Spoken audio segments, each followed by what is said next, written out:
Well, this is not the score Team USA was hoping for. 17 seconds left. Olympic men's basketball, Group A. France 79, USA 74. You see Rudy Gobert and Evan Fournier leading the way for France. I mean, Team USA has had its issues in qualifying or leading up to this. France also won in.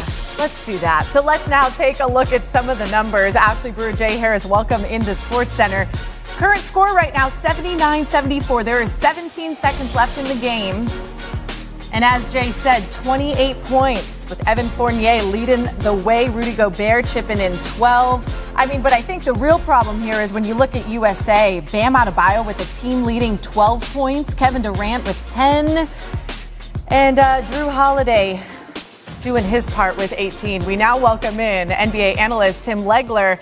Tim, shocking. I don't know if you have the words because we don't, but what is the biggest problem for what you're watching right now with Team USA? Well, there's a few things here. Let's start with the fact that, first of all, basketball is a sport that requires a lot of timing, cohesion, role definition. Very important part of basketball. And when you take a team and sort of throw it together, you have guys, joining the team really without even practicing with these guys, and now they're part of your rotation. It's just very difficult to be able to find that sort of rhythm offensively. You also don't have great role definition on this team because you end up trying to close the game with 5 guys who are used to being the primary scoring option for their teams. That makes it difficult. You contrast that with what France is running out there, which, look, they've got some NBA players on their roster, Rudy Gobert, Evan Fournier at the top of that list, but they also have great role definition. There was no question Evan Fournier was the focal point for them offensively. That's the way typical basketball teams work. So they clearly had a focus on where they were going with the ball the entire day. And then you have guys running the show at the point. You've got some big guys setting screens. You've got guys on the glass. You've got guys out there to defend. But Evan Fournier was the guy that was the focal point offensively. For Team USA, you don't really know. It's sort of a my turn, your turn type of philosophy offensively. And when the talent discrepancy is not nearly as great as it used to be, you're going to run into some problems when you play against a team that's got some NBA players on it and they have all of those qualities that I discussed with a basketball team. So we have a final score, 83-76. The U.S. men fall in their first game of the Olympics to France, but they have another game on their slate Wednesday against Iran. What can you tell us about how this team can get together, figure out those moving parts, and improve moving forward? Well, look, one of the things they have going for them, obviously, it was going to rely on. They've got more talent than any team, obviously, in the Olympics. But each and every day, they're going to get better the longer they're together. So this is certainly not the way you wanted to start this out. And I think they're going to say all the right things afterwards about, hey, the world is caught up and these teams have NBA players on them. I get it. But they're so much more talented. If they had more time together collectively, the entire group, I don't think you're going to see this result today. So they're going to get better each and every game in this tournament. This, in a lot of ways, could be a good thing for them. It could be a wake-up call and make them understand the attention to detail that you have to have. Their defense, the first 6 minutes of the fourth quarter, was really the only sustained spurt of desperation that I saw out of Team USA, and that's when they jumped out and built a big lead. The problem was they couldn't close the deal because they fell in love with the three-point shot down the stretch of this game, and France did a great job executing, getting the ball where they needed to. So they weren't able to close the deal, but I do think they're going to get better each and every day that they are together. So that's the good news for them. Let's see what they can learn from this, because they should feel a sense of embarrassment about this. I don't care who you're playing. If you're Team USA, you're expected to win the gold medal, there should be a sense of embarrassment about the loss, and hopefully that requires them to dig a little bit deeper on both ends of the floor as they go forward. Hey, Tim, this is Jay. This team was put together with this game in mind because Rudy Gobert just destroyed them inside last time they played. They put together this team with a whole lot of shooters. They were going to three-point them to death. If this team can't shoot threes and make perimeter shots, what then? Well, they're going to have to rely on their defense. I've always felt Team USA, for the most part, ever since the original Dream Team in 1992, when we put pro players in this, their defense is really what can separate them. No one can match their quickness, their length, their ability to help and recover, to close out to the three-point line, to get back in transition.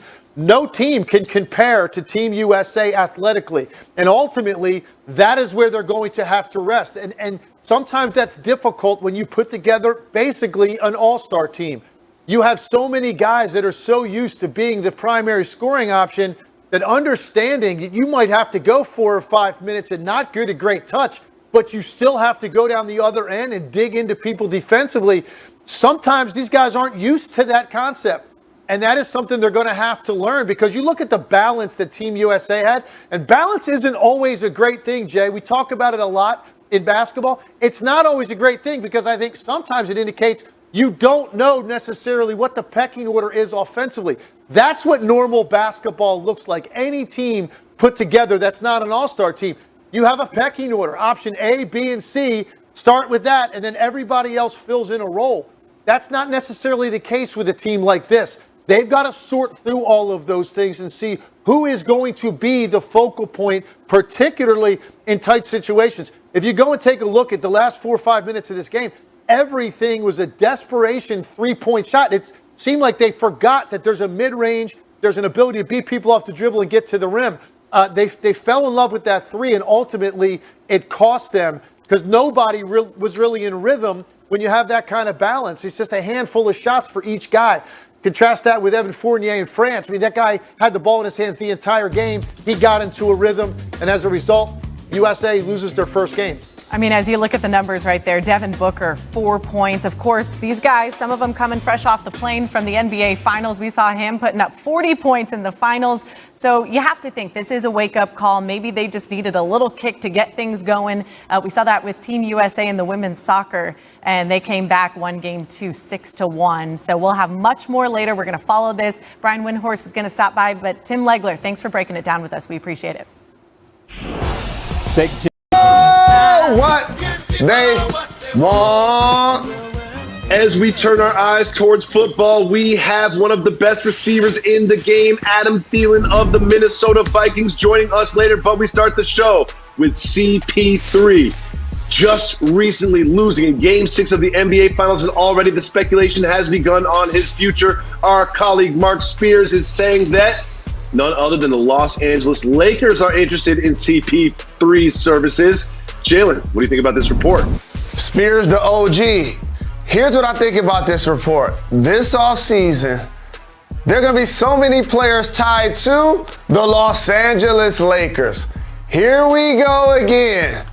You have storied franchise, however, that always is trying to knock on the door and see how they can improve their team to win a championship for right now. This is why they have 17. In particular, in LeBron's 17th season and Anthony Davis returning from injury. They're in win now mode. So therefore, since the offseason is here and they need a point guard, since Dennis Schroeder is a free agent and they may not and are not going to pay his ticket, Chris Paul is going to be in the conversation. Russell Westbrook is going to be in the conversation. People are going to put Dame in the conversation. What's going to happen with Lonzo Ball? We're going to continue to speculate what they're going to do at that spot until it gets filled. But I got some math for you. CP3 is standing to make 44 U.S. American dollars from the Phoenix Suns next year if he doesn't opt out. If he ends up with the Los Angeles Lakers without a trade, basically, he'll make $9 million. So that math tells me if I'm CP3, I'm staying in Phoenix. Yeah, it's a $35 million difference. However, there could be a sign-and-trade situation or something like that. Now, if you were CP3, would you opt out and then re-sign with Phoenix on like a 3-year deal or something like that? Get you $100 million. $44 million in one season is a lot to opt out of. Okay? Like, you want to extend that. And or if they're going to rip it up and give you another 3-4 years, you obviously want that.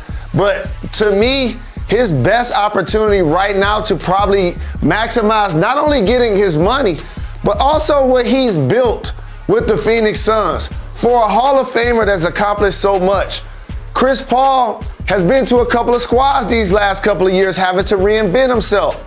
So now that he's done that and led the Phoenix Suns to the NBA Finals for the first time since 1993, I would hate to see all of that equity he built up with his relationship with Monty and Devin Booker and helping the young fellas develop like Ayton and Bridges and both of the Cams and Jordan and Payne, and then leave that? I would anticipate that he's going to try to do what he can to stay there. I hope that's what he ends up doing for the game of basketball. He's never going to call me an ass, but if I were him, I would opt in for that $44 million in 1 year, see how it goes next year with the Suns. I still feel like he's got a few more years left in him and then hit free agency after that. Now, Jalen, you hinted at it earlier, but you'll never believe this. Our next topic is about another superstar headed to the Los Angeles Lakers. In that same report, Mark Spears said that this could be a potential deal that would bring none other than the triple-double machine, Russell Westbrook, to Los Angeles.